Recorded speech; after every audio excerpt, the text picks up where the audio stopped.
So on the 16th of August 2011, Minecraft Pocket Edition was released, which would later develop onto the forsaken Minecraft Bedrock Edition. No! Okay, but all these jokes about Bedrock Edition being the inferior version, is it all justified? I needed some evidence to back up these claims that Bedrock was absolutely atrocious, and as such, I cut my ties with Java, and for the first time ever, I loaded up Minecraft Bedrock. And of course, the first slap of reality I was hit by was the fact that I can't make my own skin. You what? This doesn't mean that there isn't customization, however. I mean, yes, sure, I couldn't recreate Jake exactly, but I could get kind of close using just the free items. Oh yeah, the free items, because remember, Bedrock Edition is the edition with microtransactions. Woo! Want to pay to play adventure maps? Want to pay to get fire on your arms and customize your skin?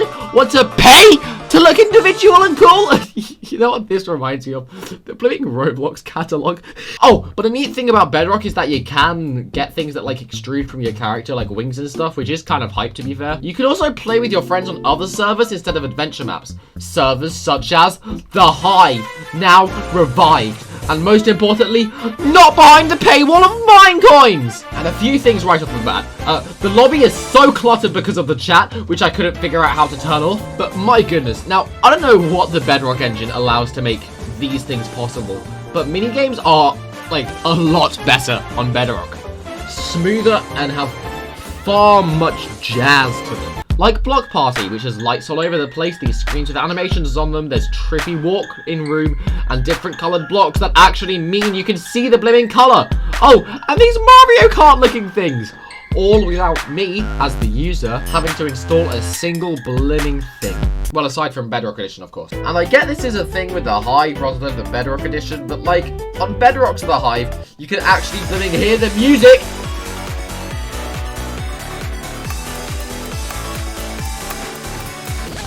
Death Run was far less revolutionary. The basics of the game were the same, but with a handful of new things, like these spikes appearing out of these bricks and other more unique things than what was on its Java equivalent. But the death gameplay was pretty much the same, which isn't a criticism, it's a good thing, because it's technically the same server. And PvP? Oh, well let me tell you, the PvP is different. Skywars on the Hive was kind of weird anyways, but as a Java veteran, I at least already knew what all the ores were. But this isn't a Hive-like review, so I'll let you figure out what each one does on your own. But what Bedrock did do is allow these fancy borders and this cloud that you stand on before starting instead of just hovering in midair. The most substantial change is that you need to blipping time your hits, which is something I've never needed to do before. And something Bedrock players have also never seen before are these block placements. Woo! That guy just got juked and I just got owned. There are of course some things outside of servers that are different, like dyeing cauldrons, which needs to be in Java, and being able to tell what color a sheep is when it's sheared, which needs to be in Java. But the survival experience is exactly the same as well. Yet you can tell how different it is through playing it. I mean, compared to Java, it does genuinely feel like a different game. So as I dug straight into the cave below me, the flow of play forced you to play slower. You can't use the numbers to automatically move things into your hotbar. There's animations to literally everything, pausing the game, opening your inventory, and more. But yet, as I slaughtered every glow squid in sight, I felt like I was relearning the game.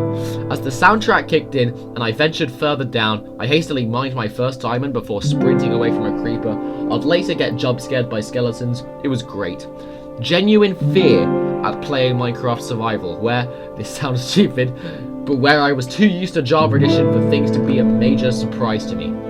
It's incredible how changing a few mechanics in the general flow of a game I've been playing for years made me feel like I was in my infancy again, learning everything for the first time. I technically had all the knowledge in my head, but I hadn't played it. Knowing and doing are two very different things.